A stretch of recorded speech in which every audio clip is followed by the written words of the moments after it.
morning, explorers. This is Ian down in the Yucatan, and today I want to talk about the fact that I'm a shit swimmer.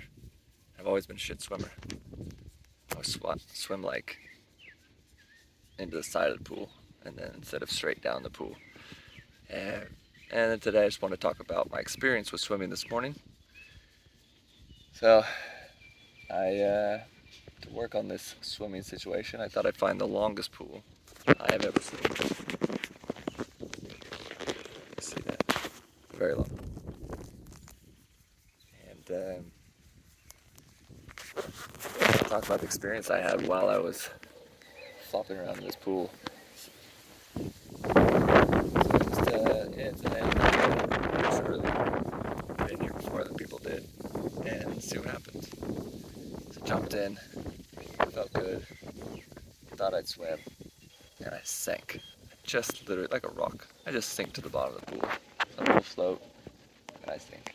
I don't know the physics behind it, but I really want to swim. I want to be able to swim a pool, or at least a little bit. So I started to swim. Arms, legs going, kicking, splashing around in the pool. And I sank. It was frustrating. And that's usually the point where I get out of the pool. Or I just switch to seeing how long I can sit on the bottom of the pool and hold my breath. But I really want to swim. So I thought about it. I was like, what is it? I got arms, I got legs. Probably. But every time I try to swim, I run out of air. So it's not actually swimming, I think. I think it's more the breathing. But I just say it's swimming. So I thought, okay, let's try breathing when I swim. And I sucked in so much water. I choked on the water. And again, that's the point where I normally quit. Let's switch to sinking to the bottom of the pool, or whatever, laying out on a chair, or trying to learn how to float on my back, right? No, I'm gonna swim. I'm gonna swim from one end of this pool. I don't know if you see that, to the other end of the pool. That's it. That's what I'm gonna do. I went for it, and again I sucked in a whole bunch of water. So no, Ian, you're not learning to swim. You're learning to breathe. And so, I'm not gonna move my arms. I'm just gonna kick my legs. See if I can swim. Ow, it's been by a hand. And that's what I did. And then I sunk. I sucked in some more water. Okay. That's again the point where I usually just say, thanks but no thanks. No, Ian, you're gonna go from one end of the pool to the other end, trying to breathe. Put my arms straight. I think that's what a fish would do. Aerodynamics, right? Or whatever you call it. Point is, I said, no, I'm going to do it. I highlighted what it is I want to do more specifically. I need to breathe so I can kick my legs. So that's what I did. I said, okay, I'm just going to turn my head to the side and breathe. I'm going to do that all the way down the pool when I need to. I started doing it, and again, sucked in a whole bunch of water. Nope, need my arms so that I can get my head up high enough to breathe. But I'm not going to use my arms a whole bunch more. Just kick my legs. Good. And that's what I did. I kicked my little legs from one end of the pool to the other end of the pool. And I had a few good breaths. In between choking, it felt really good. And I was really proud of myself. And at the end I said, Ian, you gotta say you're good. You're proud of yourself. Because if not, I'd just get mad about all the water I sucked in.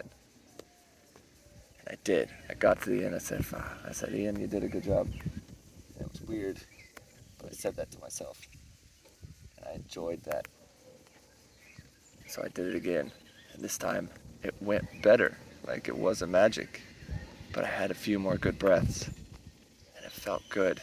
And I had to sit in that. And that's the experience I wanted to share today. I wanted to share that journey of highlighting those points early on in starting things, where it's really easy to focus on the wrong thing, in the sense of it wasn't my swimming I had to work on, it was my breathing. And then it was the way I moved my arms so I could actually take breaths and focus on my breathing. It wasn't about being a good swimmer. It wasn't about completing anything or being able to win a race, or even like I just had to highlight. Just really had to take a moment and pause and highlight what it is and where I needed to work on, and then just try it. And I sank, but then I floated, and then I got a few successful breaths. And that was it. Like that was the experience that I wanted to highlight today, because so easy for avoidance and distraction, and whatever, or fear or anxiety or whatever it is, to kick in those first moments, or to focus on the wrong part, the not the actual aspect of where we need to go, where we need to do, and it happens in writing, it happens in organization. Okay, I need to get organized.